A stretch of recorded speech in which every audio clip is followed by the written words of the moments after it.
오늘은 하나님의 공의와 인간의 고통 14번째 시간이자 마지막 시간으로 본문은 빌립보서 3장 10절에서 14절 보시겠습니다. 빌립보서 3장 10절에서 14절 제가 봉독하겠습니다. 내가 그리스도와 그 부활의 권능과 그 고난에 참여함을 알고자 하여 그의 죽으심을 본받아 어떻게 해서든지 죽은 자 가운데서 부활에 이르려 하노니 내가 이미 얻었다 함도 아니요 온전히 이루었다 함도 아니라 오직 내가 그리스도 예수께 잡힌 바 된 그것을 잡으려고 달려가노라. 형제들아, 나는 아직 내가 잡은 줄로 여기지 아니하고 오직 한 일, 즉 뒤에 있는 것은 잊어버리고 앞에 있는 것을 잡으려고 표대를 향하여 그리스도 예수 안에서 하나님이 위에서 부르신 부름의 상을 위하여 달려가노라. 세상에 종말이 닥치리라는 두려움은 항상 있었으나 전 지구인들이 동시에 피부로 절감하게 된 것은 현 세대가 처음일 것입니다. 지난 몇 년간 코비드나 팬데믹이 나라나 인종의 구별 없이 세계인들의 목숨을 크게 위협했고 그 위세는 많이 약해졌어도 아직도 진행 중입니다. 과학자들의 예상보다 더 급격히 진행된 지구온난화로 세계가 자연재앙으로 몸살을 앓고 있습니다. 온난화가 지속되면 병균이 번식하기 좋은 환경이 지속되므로 혹시라도 중세의 그 흑사병 같은 엄청난 비극이 닥칠까봐 전전긍긍하고 있습니다. 팬데믹과 진행 중인 더 전쟁으로 인해서 세계 경제는 장기 불황에 빠졌고 서민 생활이 아주 궁핍해졌습니다. 갈수록 자원과 지식의 편재 현상이 심해져서 나라별로 빈부격차가 너무 벌어졌습니다. 자본전쟁이 본격화되면서 자국 이익 우선의 보호무역주의와 신냉전주의 같은 구시대 유물이 되살아나고 있습니다. 거기다 AI 기술에 접목한 자동화가 전통적인 직업을 급속히 대체하고 있어서 명문대학에서 최고 실력을 쌓은 전문가도 합당한 직장을 잘 얻지 못합니다. 청년들이 부모의 집에 기생하면서 하루하루 자기 앞가림하기도 바빠서 꿈을 펼쳐볼 엄두도 내지 못합니다. 필연적으로 많은 사람이 정서적인 불안 증상을 앓고 있으며 실제로 정신질환에 의한 사망률이 가장 높아지고 있습니다. 아무 이유 없이 대중을 상대로 하는 무차별적인 총기 사고나 테러가 빈번해졌습니다. 나라마다 독재자들이 득세하여서 지정학적인 분쟁이 격심해짐으로써 당장 핵전쟁이 일어나도 이상하지 않을 판국입니다. 모두를 더 깊은 절망에 빠뜨리는 것은 앞으로 나아질 징조가 전혀 보이지 않는다는 겁니다. 모든 세대에 종말 사상이 생겼다는 것은 그만큼 인간 세상은 온갖 불법과 불의는 물론이고 비극과 재앙으로 가득 찼다는 뜻입니다. 거기다가 인간의 지성과 양심이 최고로 발달한 이 세대에 거꾸로 도무지 말도 안 되는 불의와 불법이 최고로 성행합니다. 외부 세계에 대한 지식이 늘어갈수록 인생을 살아가는 지혜는 대폭 줄어든 것입니다. 예컨대 시간이 흐를수록 인간은 더 선하게 발달한다는 진화론을 믿는 현대인들이라면 인류 역사에 대해서도 긍정적인 낙관론을 가져야 마땅한데 지금 오히려 종말의 두려움에 더 크게 떨고 있으니까 이거 얼마나 어리석습니까? 그렇다면은 아무리 인간 이성이 발달해도 정작 인간을 움직이는 힘은 왜곡되고 파괴된 영혼이란 뜻입니다. 그러니까 종말에 대해 큰 두려움을 느꼈으면 인생이 어디서 출발해서 어디로 가는지라는 가장 근본적인 문제부터 답을 얻어야 함에도 지금 사람들은 그저 자기 소견에 좋은 대로만 행합니다.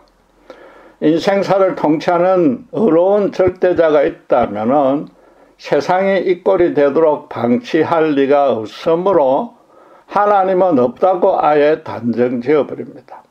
자연히 인생은 이 땅의 물질계가 전부므로 자기가 선정한 버킷리스트 달성이 인생의 최고 목적이 되어버렸습니다.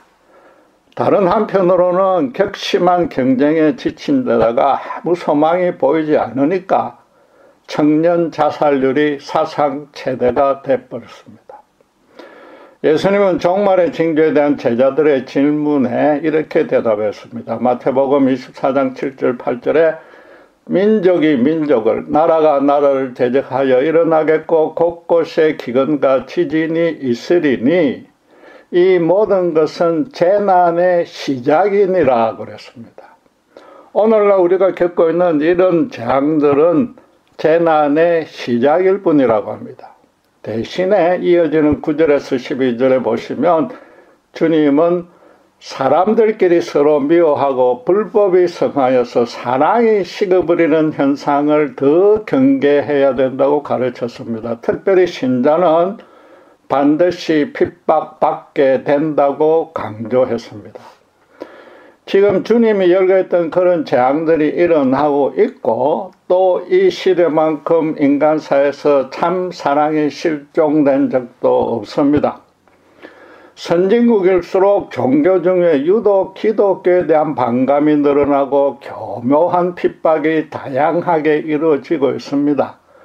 비록 하나님의 시간 개념이 인간과는 달라도 이 땅의 종말이 시작된 것만은 확실합니다. 인류 역사가 성경이 가르치고 예수님이 예언하신 그대로 주님의 재림을 향해서 착착 최근에는 아주 빠르게 진행되고 있는 겁니다. 앞으로는 온갖 환난과 재앙의 피해 규모는 더 커지고 공중권세 잡은 사탄의 해방도 더 심해질 것입니다. 이런 세대에 살고 있는 신자로서는 하나님이 인류 역사를 종말까지 어떻게 이끄시는지 올바른 이해를 갖고서 자신의 삶과 인생에 적용해야 할 것입니다. 바울의 본문 권면은 바로 그 문제에 대한 해답으로 종말에 대한 대비하는 가르침도 되므로 이 시리즈 전체의 결론이 됩니다. 그 해답은 아주 간단합니다. 인생의 첫째 가는 목적을 불신자와는 정반대로 천국을 지향하는 데 두고 또 그렇게 삶의 모든 차원을 조정해야 한다는 겁니다.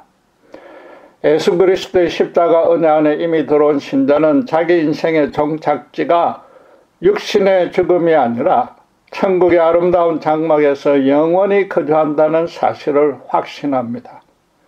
이 땅의 일상적인 삶이 중요하지 않다는 뜻은 절대 아닙니다. 자기 전부를 걸만한 인생의 참된 가치와 의미는 죽음 이후에 본격적으로 얻을 수 있다는 뜻입니다. 신약 성도 중에 억울한 환난을 가장 많이 겪었던 바울은 본문에서 자기 구원 이후의 삶을 바로 그렇게 살았다고 지금 체험적으로 고백하는 겁니다. 로마 감옥에서 순교를 앞두고 11절에 어떻게 해서든지 죽은 자 가운데서 부활의 일을 하노니라는 소망을 표했습니다. 자기 인생의 결론을 내린 셈인데 고통스러운 이 세상을 어서 빨리 벗어나고 싶다는 단순한 뜻이 아닙니다.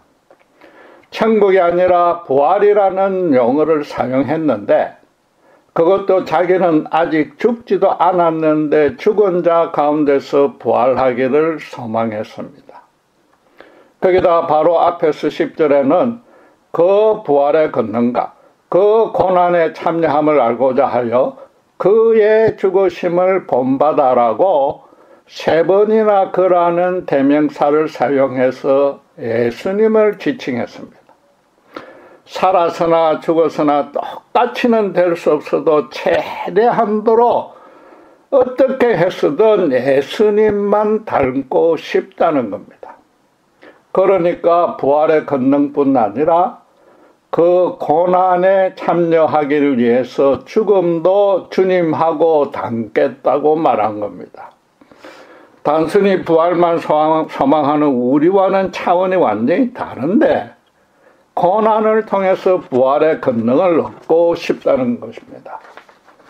예수님은 십자가에 달리시기 전날 밤 마지막 만찬 때 제자들 앞에서 요한복음 17장 1절에 아버지여 때가 이르렀사오니 아들을 영화롭게 하사 아들로 아버지를 영화롭게 하게 하옵소서라고 기도했습니다. 십자가의 당신의 죽음이 하나님과 예수님 당신에게 영화가 된다고 합니다. 주님과 같은 고난을 통해서 부활의 권능에 이르고 싶다면은 바울도 십자가 순교를 언제 당하더라도 그건 너무 영광스러울 것이라고 고백한 것입니다. 모든 신자가 순교해야 된다는 단순한 뜻은 아닙니다. 주님을 따라서 거룩하게 살면 하나님을 거역하고 수단 방법 가리지 않고 물질적 풍요와 사치만 추구하는 세상으로부터 이런저런 핍박을 받게 마련입니다. 종교의 자유가 있는 미국이나 한국에서도 주변 동료의 세상 불의에 동참하지 않으면 온갖 형태로 사회적, 경제적 불이익이 돌아오는데 그것이 현대 신자가 받는 핍박입니다. 요컨대 예수 안에서의 의인으로 살기에 예수밖에 악인에게 박해받는 것이 신자의 일생입니다. 그렇지 않다면 신자답게 살고 있지 않거나 세상과 타협하고 있다는 증거입니다. 정말로 성령으로 거듭난 참 신자에겐 이 땅과 비교할 수 없는 너무나 아름답고 어려운 천국이 기다립니다. 천국의 신자 인생에서 진정으로 가치 있는 실체라면은, 아니 실제로 그곳이 종착지이므로 이 땅에서의 삶은 필연적으로 그곳으로 가는 여정일 수밖에 없습니다. 신자는 바울처럼 영광스럽게 천국에 입성하기 위해서 연습하고 또 준비해야 됩니다. 그런데 문제는 신자에 따라서 천국에 대한 소망이 두 가지 모습으로 나눠진다는 겁니다. 첫째는 이 땅의 고통을 참기만 하면 결국에는 슬픔과 상처와 환난 없이 평안히 살 수 있으리라고만 기대하는 도피성 천국입니다. 이런 천국을 소유한 신자는 하나님은 왜 나에게만 이런 억울한 고난을 허락하는지, 나를 괴롭히는 악인은 왜 형통하는데도 벌을 안 주는지 잘 이해가 안 되는 겁니다. 사탄에 미혹된 죄인들이 세상 공의를 무너뜨리고 있다고 머리로는 알지만은 그래도 전혀 손을 쓰지 않는 하나님이 원망스럽기만 합니다. 믿음으로는 고난을 견디는 힘을, 최소한도 마음의 위로와 평안을 얻는 일에만 주력합니다. 여러분, 천국은 살아있는 동안에 불신자에 당한 핍박이나 이유 모르는 고난으로 고생했으므로 말하자면 그런 안갚음식으로 단순히 위로 보상해주는 그런 것이 절대 아닙니다. 죄라고는 아예 존재하지 않고 오직 진리와 사랑만이 풍성히 넘치는 곳입니다. 그래서 이 땅에서는 아무래도 부족하고 불완전했던 삼위 하나님과 또 주변 성도와의 교제를 완벽하고도 충만하게 이루어지는 곳입니다. 그래서 둘째 부류의 신자는 이 땅의 고통을, 그 중에서도 불신 세상의 핍박이 그런 걸 필연적으로 거쳐야만이 죽음 후에 더 영광스러운 삶을 알차게 살 수 있을 그런 천국을 소망하는 겁니다. 최고로 좋은 곳에 가서 최고로 좋은 일만 하고 싶다는 진정한 소망과 뜨거운 열정이 넘치는 겁니다. 이 땅의 고난이 비록 힘들긴 해도 감사함으로 최소한도 담담하게 이겨냅니다. 세상에서 핍박받을수록 자기가 신자답게 살고 있고 또 천국으로 가는 여정에서 벗어나지 않았다는 증거이므로 자연히 평안이 유지되는 겁니다. 나아가서 그리스도를 더욱 닮아가는 삶을 통해서 죄와 세상과 사탄에게 당당히 이겨냅니다. 하나님의 공의도 신자가 세우는 눈에 보이지 않는 그 참 사랑의 공동체의 원전이 먼저 세워지고 차츰 주위로 번져나간다고 확신하면서 그 일에 헌신 충성하는 겁니다. 바울이 하나님과 화목한 신자의 삶이 어떤 모습이어야 한다고 가르쳤습니까? 로마서 5장 2절에서 4절은 이렇게 말합니다. 또한 그로 말미암아 우리가 믿음으로 서 있는 이 은혜에 들어감을 얻었으며 하나님의 영광을 바라고 즐거워하니라. 다만 이뿐 아니라 우리가 환난 중에도 즐거워하나니 이는 환난은 인내를, 인내는 연단을, 연단은 소망을 이루는 줄 알미로다. 알고 있다고 합니다. 신자는 천국에서의 최종적이고 궁극적인 하나님의 영광이 이미 보장되어 있음을 알기에 환난 중에도 즐거워하며 소망을 이뤄나갈 수 있다고 합니다. 이 땅에 고달팠던 삶을 마감하려는 소망에 그치는 도피처가 아니라 정말로 아름다운 새 삶을 살 수 있는 천국을 소망해야 한다는 겁니다. 그러니까 순교를 앞두고 빌립보 교인들에게 주 안에서 기뻐하라, 항상 기뻐하라고 권했던 까닭입니다. 바울은 또 그래서 얼마 남지 않는 자신의 여생에 대해서 14절에 뒤에 있는 것은 잊어버리고 앞에 있는 것을 잡으려고 표대를 향하여 달려간다라고 설명합니다.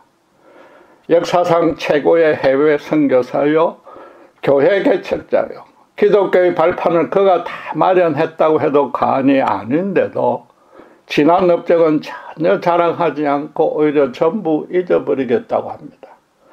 언제 주님께 불림을 받아 천국으로 들어갈지 모르니까 매일매일 이 땅을 마지막 날로 여기고 주님이 맡기신 소명에 하루하루 충성하겠다는 겁니다.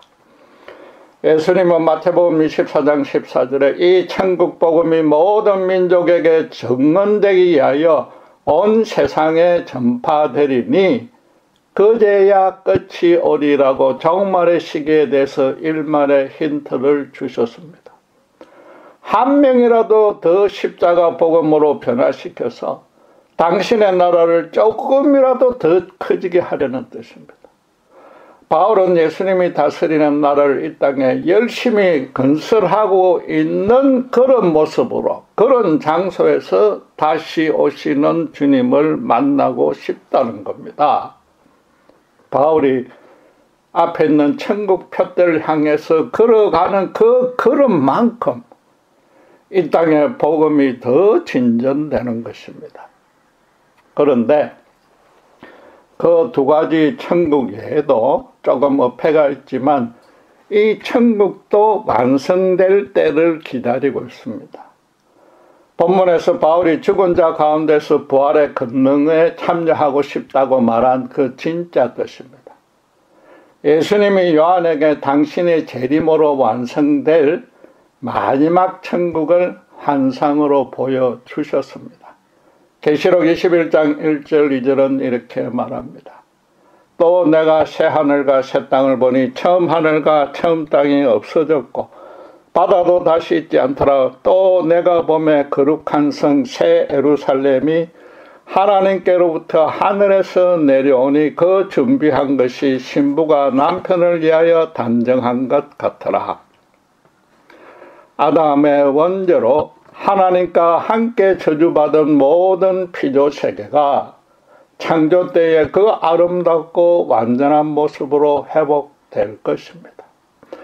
살았을 때 신자가 억울하게 핍박받았던 일이나 때로 죄로 넘어져서 부끄럽고 완악했던 모습까지 선하고 아름다운 상태로 회복됩니다. 그 구체적인 상황은 모르나 새로운 차원의 물질계로 바뀐 이 땅에서 온전히 깨끗하고 신령해진 모습으로 세세토록 주님과 함께 새 땅을 통치하며 살아가는 영광을 누리게 됩니다. 입신하여서 하늘의 비밀을 보고 온 바울도 바로 그 천국에 대해서 고린도전서 15장 51절 52절에 이렇게 가르쳤습니다. 보라, 내가 너희에게 비밀을 말하노니 우리가 다 잠잘 것이 아니요 마지막 나팔의 순식간에 나팔 소리가 나면 죽은 자들이 썩지 아니할 것으로 다시 살아나고 우리도 변화되리라. 호련히 다 변화되리니. 주님 재림 때에 살아있는 자들이, 그때 살아있는 자들이 신령한 부활 신체로 혼련히 바뀌니까 이 땅에서 구원이 아름답게 완성된단 말입니다. 신자가 정말로 소원해야 될 진짜 그 천국입니다. 이제 하나님이 사탄에게 주님 재림 때까지 공중 권세를 쥐고서 사람들을 미혹시키도록 허락한 이유가 밝혀졌습니다. 비록 죄인들이 온갖 악행을 저질러서 세상 공의가 굽어져 보여도 일일이 벌하지 않는 까닭도 드러났습니다. 마지막 날의 구원과 심판으로 완벽한 당신의 공의가 실현될 것이기 때문입니다. 또 그런 영광을 단 한 명이라도 더 누리게 하려고 그러는 것입니다. 신자에겐 새하늘과 새 땅에서의 아름답고 영광스러운 영생이 기다립니다. 알기 쉽게 설명하자면 원인 모를 불치병으로 걸려 요절한 청년 신자도 또 나자마자 암에 걸려 인큐베이터에서 죽어버린 신자의 어린 자녀도 새벽기도 가다가 음주운전에 걸려 치여서 비명 행사한 늙은 권사님도 천국에 있어서 전혀 억울하지 않고 오히려 축복받은 인생인 것입니다. 하나님의 공의를 따질 수 있는 자격은 신자에게만 있는데 그 정답도 성경에 분명히 밝혀놓고 신자만 소지할 수 있는 것입니다. 반면에 탐욕과 교만의 하신이 되어서 권력을 휘두르는 세상 독재자들과 추종자들은 하나님이 반드시 심판하십니다. 바벨론 멸망에 대한 하박국의 기도가 그가 죽은 한참 후에야 이루어졌지만 그래도 당신의 때와 방식으로 멸망시키는 겁니다. 북한의 4대 세습 김씨 왕조도 그 안에 당연히 포함됩니다. 지금 같은 말도 안 되는 인권유린이 절대로 무한정 계속되지 않습니다. 하나님은 북한과 남한의 백성들에게 가장 유익하게끔 당신만의 계획과 일정에 따라서 당신의 거룩한 공의를 지금 실현하고 있는 중입니다. 그 심판의 방식과 시기는 누차 강조한 대로 오직 예수님의 십자가 복음이 더 많은 이에게 더 온전히 전거되는 그런 목적과 방향으로 이루어질 뿐입니다. 천국이 확보되어 있기에 신자에게는 억울한 인생이나 고난이 없습니다. 불신자에게 지옥의 형벌이 기다리고 있으므로 하나님의 공의도 절대 굽어지지 않습니다. 무엇보다 때가 차면 새하늘과 새 땅이 전 지구적인 모습으로 아름답게 강림해서 이 땅에서 실현될 것입니다. 신자는 이 세대의 가장 긴박한 이런 세기말적인 정상에 대해서 전혀 근심할 필요가 없다는 뜻입니다. 어둠이 깊어지면 밝음이 가까웠다는 증거입니다. 종말의 두려움이 커지면 재림의 소망은 더 커지는 겁니다. 어느 때라도 호련히 임하시는 주님을 바울처럼 맞이해야지 혹시라도 세상에 빠져 있거나 게으르게 주저앉아 있는 모습으로 맞이할까 봐 그걸 더 염려해야 할 것입니다. 바꿔 말해서 신자가 세상에 굽어진 공의를 보고서 단순히 스쳐 지나가는 생각이 아니라 하나님에 대해서 가도하거나 지속적인 의심과 원망을 품으면은 죄송하지만 부활 천국에 대한 소망이 절실하지 않다는 뜻입니다. 믿음의 조상 아브라함의 생애가 어땠습니까? 여호와 하나님을 믿고서 따른 후로는 그 일생을 최초의 이민자이자 최초의 해외 선교사로 살았습니다. 무엇보다도 그의 시민권은 천국에 속했기에 땅에서는 나그네로만 살았습니다. 하나님이 그가 보고 걷는 땅은 전부 차지해 주겠다고 약속했으나 죽을 때는 겨우 자기와 가족의 시신을 눕힐 막벨라 굴만 소지했습니다. 하나님은 그로 눈에 보이지 않는 여호와의 나라를 그가 가는 곳마다 다 차지하게 해준 겁니다. 가나안 온 지역은 물론이고 애국과 시리아에까지 가시적으로 증거하고 그 나라를 실현할 수 있게끔 삶의 모든 차원에서 당신께서 주관해 주셨습니다. 심지어 자기 혼자만 살려고 마누라를 비겁하게 2번이나 팔아먹는 잘못을 통해서도 이방 족속들로 하여금 그것도 그들의 왕들들어 여호와를 찬양하거나 최소한도 인정하게 했지 않습니까? 그는 천국의 명예의 전당에 이렇게 이름을 올렸습니다. 히브리서 11장 15절 16절은 그들이 나온 바 본향을 생각하였다라면 돌아갈 기회가 있었으려니와 그들이 이제는 더 나은 본향을 사모하니 곧 하늘에 있는 것이라. 이러므로 하나님이 그들의 하나님이라 일컬음 받으심을 부끄러워하지 아니하시고 하나님이 기뻐하신단 말이죠. 그들을 위하여 한 성을 예비하셨느니라. 예수님의 십자가 복음의 진리를 온전히 깨닫지 못한 구약시대 인물이 이렇게 살았는데 지금 매일 신구약 성경 66권을 읽고 배우는 우리는 더더욱 그래야 하지 않겠습니까? 여러분, 바울만큼 유대사회에 굽어지는 질서를 바로잡으려고 온몸을 던져서 노력한 자는 없습니다. 나사렛 이단이 출몰해서 도덕적 종교적 계명을 위반하는 바람에 세상이 죄로 오염되었다고 여겼습니다. 그는 자신이 옳다고 믿은 도덕과 종교 기준에 따라서 근선징악하는 방식으로 공의를 바로잡으려 했으나 처절하게 실패했습니다. 자기야말로 동족을 살인하고 이방 족속을 무조건 미워하는 사탄의 종이자 천하 죄인의 개수라는 사실을 그는 꿈에도 생각하지 못했던 겁니다. 부활하신 예수님을 인격적으로 만나서 자기를 필두로 모든 인간의 타락한 본성이 새롭게 되지 않는 한에는 절대로 세상 제약이 없어지지 않으므로 공의도 자연히 굽을 수밖에 없음을 절감했습니다.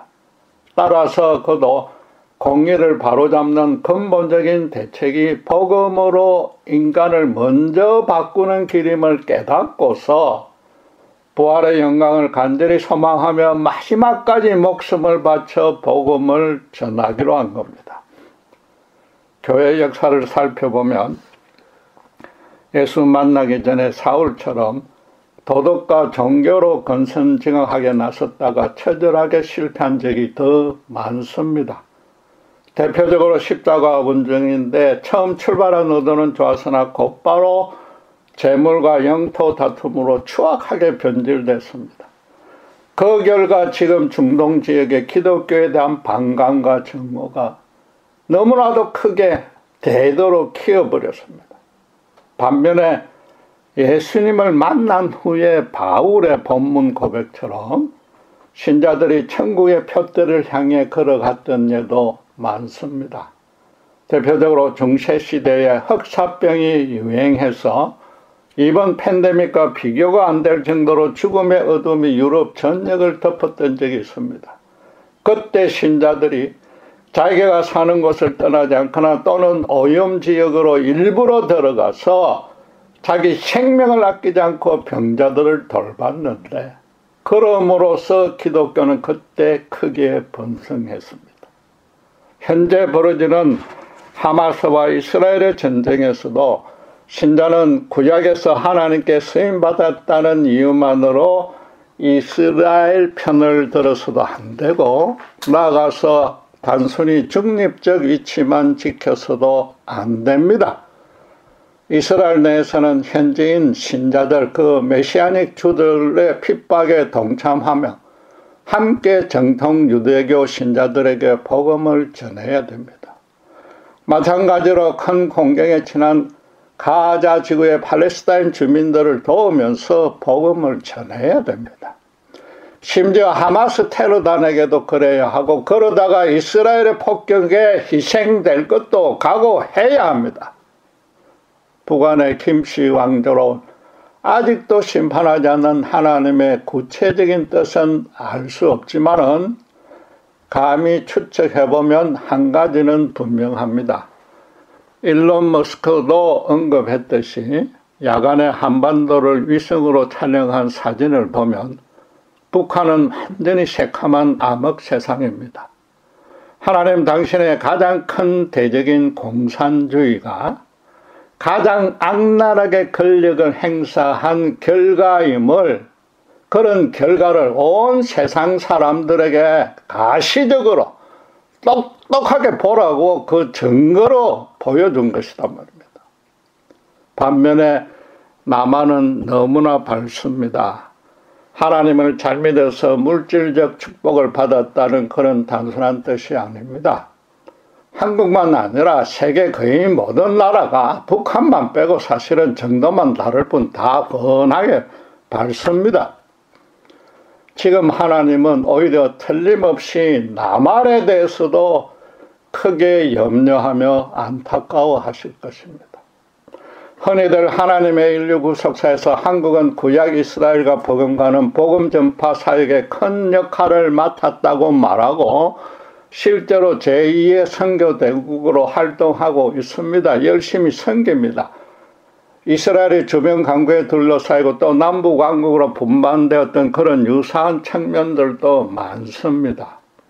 그러나 반드시 기억해야 될 사항은 북왕국 이스라엘이 먼저 우상숭배로 멸망당했고, 남왕국 유다도 똑같은 죄로 조금 뒤에 심판받았다는 겁니다. 지금 북한은 유물사관에 입박한 공산주의를 추종하고 김씨 왕조라는 우상을 숭배합니다. 아직도 세계에서 최고로 가난하고 최악의 인권 탄압 국가로 남아 있는데, 악인의 상실한 마음에 그대로 버려두는 방식으로 그 죄를 심판하는 하나님의 공의가 실현되었다고 봐야 되는 겁니다. 남한은 사회적 정치적으로 인권과 자유가 보장되었고 경제적 문화적으로는 풍요한 삶을 영위합니다.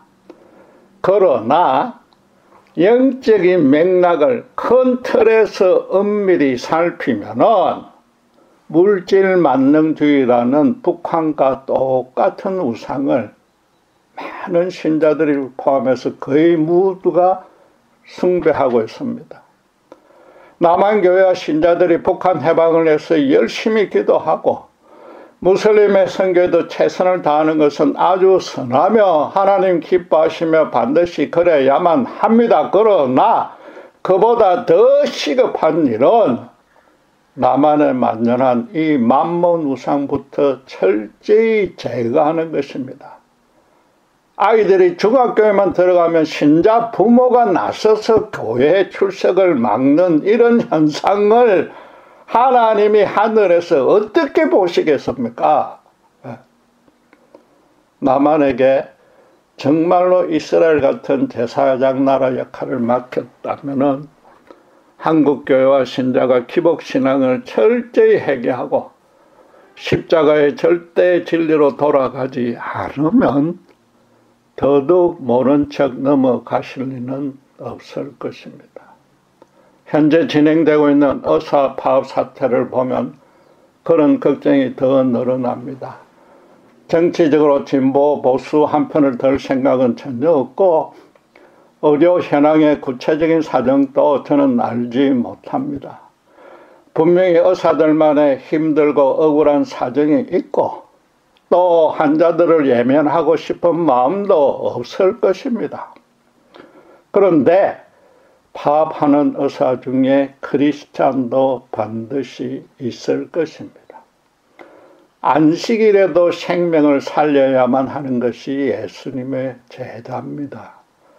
정부에 항의할 일이 있으면 의료 행위를 한 후에 남는 시간에 교대로 합법적으로 진행해야 됩니다.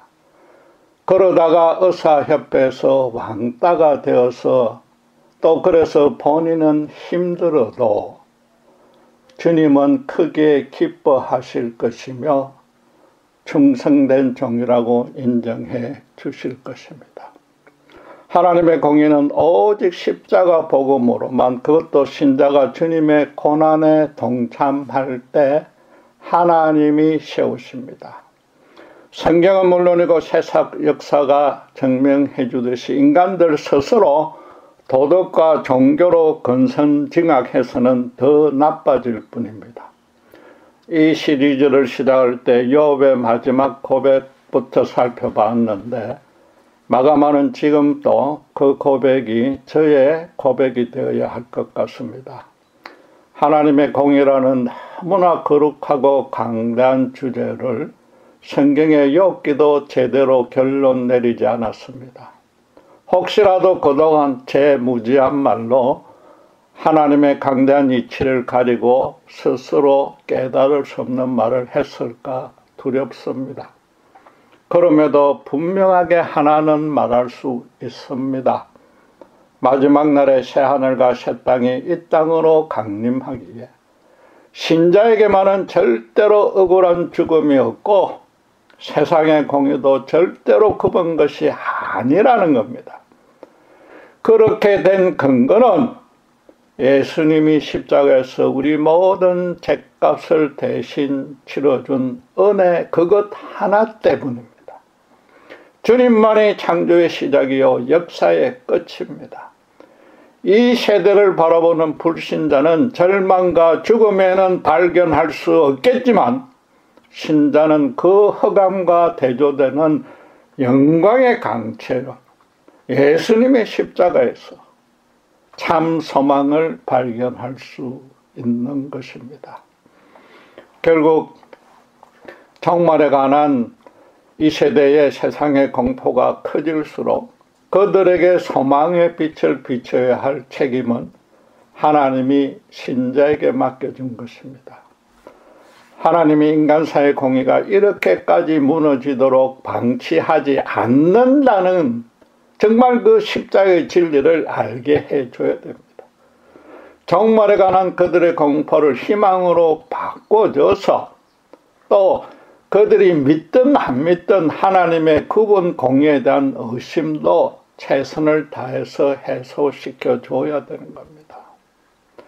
천국에 입성하는 방식과 시기는 오직 하나님의 주권에 달렸기 때문에 신자는 재촉하지 않아야 되며 또 반대로 마냥 안심하고 게으름을 부려서도 안 됩니다.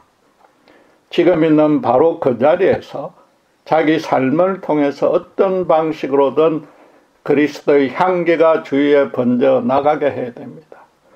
그리스도의 이름이 온전히 증거되면 반드시 생명과 죽음 둘로만 나눠지는 역사는 성령이 일으켜 주십니다.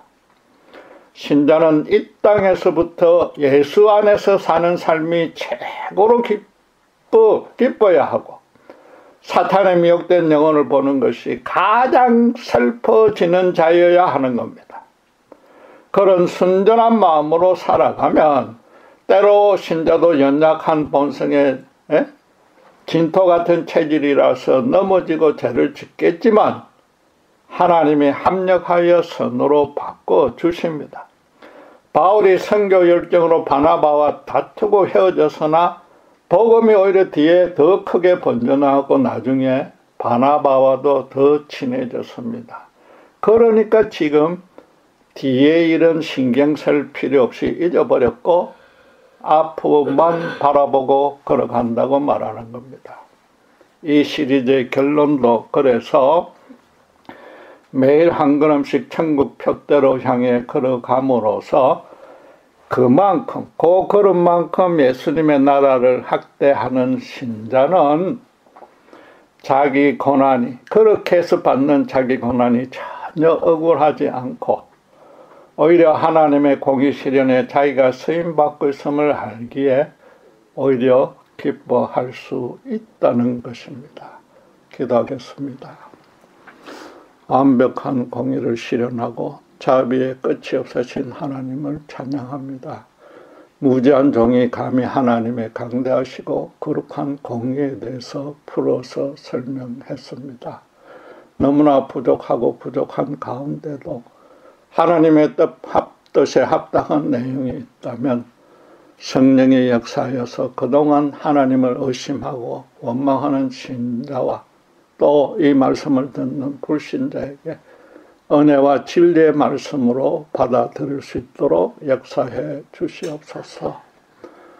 저 또한 죽은 자 가운데서 바울처럼 부활의 권능에 참여하기를 간절히 원하오니 저부터도 지난 일을 잊고 한 걸음씩 천국 표대로 향해 쉬지 않고 걸어갈 수 있는 충성된 종으로 세워 주시옵소서.